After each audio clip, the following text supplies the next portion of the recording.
Hello friends, एक बार फिर से आपका डिजिटल लर्निंग में स्वागत करता हूं। आशा करता हूं कि आप सभी अच्छे होंगे। तो आज का जो टॉपिक है वो ग्लेशियर पे रहेगा। हिमाचल प्रदेश के प्रमुख ग्लेशियर हैं जिनसे क्वेश्चन पूछे जाते हैं एग्ज़ाम में। तो डिटेल में करेंगे हम आज इनको। तो आपने ध्यान से देखना, वीडियो को स्किप नहीं करना है, क्योंकि कुछ ही ग्लेशियर हैं जो इंपॉर्टेंट और एग्ज़ाम में यहाँ से क्वेश्चन ज़रूर पूछा जाता है। जब भी ग्लेशियर से क्वेश्चन आएगा तो यहीं से आएगा, इससे बाहर कहीं से नहीं आएगा। ठीक है, तो मतलब 1 नंबर आप अपना पक्का कर लो। ठीक है, देन कुछ पॉइंट है उनको भी नोट करेंगे। तो देखिए, सबसे पहले बात करते हैं हम कि हिमाचल प्रदेश में ग्लेशियर को स्थानीय भाषा में क्या कहा जाता है? शिंगड़ी कहा जाता है। तो याद रखना कि शिंगड़ी किसको कहा जाता है भाई, किसको कहा जाता है? ग्लेशियर को कहा जाता है। ठीक है, तो ये क्वेश्चन एक डायरेक्ट बनता है यहाँ से। नेक्स्ट बात करें, शिंगड़ी ग्लेशियर की खोज जो थी वो बाकर और E.H. पास्को ने करी थी। कब करी थी? 1906 में। तो ये क्वेश्चन पूछा गया था। ठीक है, तो याद रखना कि शिंगड़ी ग्लेशियर की खोज किसने करी थी? बाकर और E.H. पास्को ने करी थी 1906 में। ठीक है, नेक्स्ट बात करें, ग्लेशियर को हिमनद के नाम से भी जाना जाता है। वेरी वेरी इंपॉर्टेंट क्वेश्चन है कि ग्लेशियर को और किस नाम से जाना जाता है? हिमनद के नाम से जाना जाता है। या ये भी पूछ सकते हैं कि हिमनद को किस नाम से जाना जाता है? तो ग्लेशियर के नाम से जाना जाता है। ठीक है, याद रखना, ग्लेशियर को किसके नाम से जाना जाता है? शिंगड़ी से।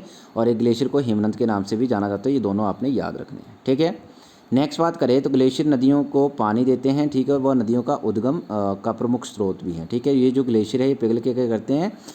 नदियों को पानी देते हैं। ठीक है, मतलब नदियों का प्रमुख स्रोत भी बोल सकते हैं इसको। ठीक है, अब बात करते हैं हम ग्लेशियर की। तो देखिए, बड़ा शिगड़ी ग्लेशियर। ठीक है, याद रखना आपने, बड़ा शिगड़ी ग्लेशियर। तो बड़ा से समझ लो कि ये सबसे बड़ा ग्लेशियर है। ठीक है, तो याद रखेंगे सबसे पहले पॉइंट यही कि ये हिमाचल प्रदेश का क्या है? सबसे बड़ा ग्लेशियर है। तो बड़ा से याद रखना है। ठीक है, बड़ा शिगड़ी ग्लेशियर पूछा जाएगा तो हिमाचल प्रदेश का क्या है? सबसे बड़ा ग्लेशियर है। ये कहाँ पे आपका? ये लाहौल स्पीति में स्थित है। और इस ग्लेशियर की लंबाई कितनी? तो 25 किलोमीटर इसकी लंबाई है।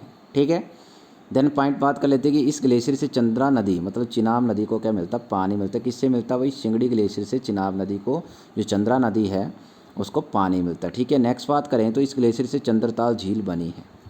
तो पूछा जा सकता है कि किस ग्लेशियर से चंद्रताल झील बनी है? तो बड़ा शिंगड़ी ग्लेशियर से चंद्रताल की झील जो वो बनी है। ठीक है, तो ये पॉइंट आपने सभी याद रखने, इंपॉर्टेंट पॉइंट है, डायरेक्ट यहीं से क्वेश्चन बनता है आपको। ठीक है, नेक्स्ट ग्लेशियर की बात करें तो यहाँ पे नेक्स्ट ग्लेशियर है आपका पार्वती ग्लेशियर। ठीक है, तो पार्वती ग्लेशियर को देख लेते हैं। पार्वती ग्लेशियर से पार्वती नदी को पानी मिलता है। ठीक है, पार्वती लिखा हो तो पार्वती नदी को पानी मिलेगा। देन ये ग्लेशियर कहाँ पे? आपका कुल्लू में है। ठीक है, आपने याद रखना कि पार्वती ग्लेशियर कहाँ पे? कुल्लू में है। और इस ग्लेशियर की लंबाई कितनी? 15 किलोमीटर इसकी लंबाई है। ये भी आपने याद रखना है। ठीक है, नेक्स्ट बात करें दूधौन ग्लेशियर। ठीक है, तो दूधौन जो ग्लेशियर है वो किसको पानी? तो वो पार्वती नदी को पानी मिलता है दूधौन ग्लेशियर से। और ये ग्लेशियर कहाँ पे? ये भी आपका कुल्लू में है। और इसकी लेंथ भी कितनी है? 15 किलोमीटर इसकी लेंथ है। ठीक है, लंबाई।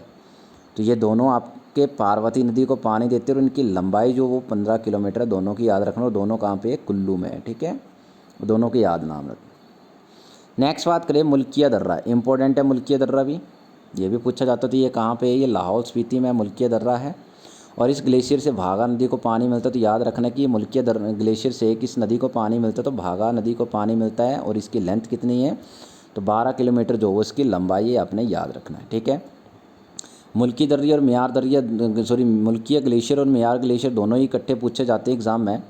तो ये दोनों कहाँ पे? लाहौल स्पीति में है। ठीक है, और इसकी लेंथ भी कितनी? 12 किलोमीटर। तो याद रखना, जैसे पार्वती वाला था तो यहाँ पे दोनों याद रखने। और ये ग्लेशियर लाहौल स्पीति में स्थित है। और इस ग्लेशियर से म्यार नदी को, ठीक है, यहाँ पे भागा नदी को पानी मिलता है। और इसमें कहाँ मिलता है?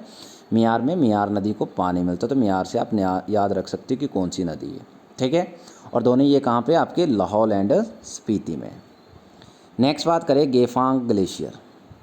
तो ये जो गेफांग ग्लेशियर है, ये ग्लेशियर जो है वो लाहौल का मणिमहेश भी कहा जाता है। मतलब लाहौल में है ये। ठीक है, और इसको क्या कहा जाता है? लाहौल का मणिमहेश भी कहा जाता है। तो आपने याद रखना है कि गेफांग ग्लेशियर का और नाम क्या है? तो लाहौल का मणिमहेश। या पूछ सकते हैं कि लाहौल का मणिमहेश के नाम से कौन सा ग्लेशियर प्रसिद्ध है? तो गेफांग ग्लेशियर। ठीक है, नेक्स्ट बात करें ब्यासकुंड ग्लेशियर। तो रोहतांग के पास इससे ब्यास नदी को पानी मिलता है। तो याद रखना।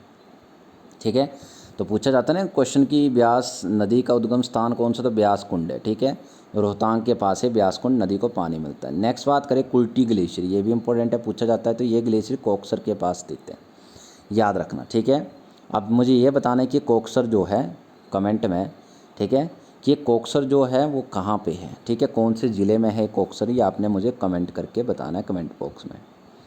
ठीक है, नेक्स्ट बात करें बादल ग्लेशियर। ठीक है। तो भादल ग्लेशियर ये बड़ा बंगाल कांगड़ा के पास स्थित है और इससे भादल नदी को क्या मिलता है, पानी मिलता है। आपने याद रखना, भादल ग्लेशियर से भादल नदी को पानी मिलता है। लास्ट बात करता है लेडी ऑफ केलांग ग्लेशियर, ये इंपॉर्टेंट है। ये ग्लेशियर कहाँ पे, लाहौल स्पीति में, याद रखना आपने, ठीक है। तो भाई ये थे आपके ग्लेशियर, ठीक है। और या क्वेश्चन आएगा तो यहीं से आएगा, इससे बाहर कहीं से क्वेश्चन नहीं आएगा, तो आपने ये याद रखने हैं, ठीक है, सभी के सभी।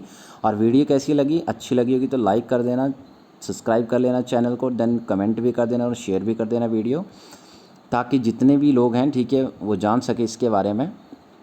और सब्सक्राइब कर लोगे तो आने वाली जितनी भी वीडियोज़ होगी उसकी नोटिफिकेशन आपको टाइम टू टाइम मिलती रहेगी, ठीक है। धन्यवाद।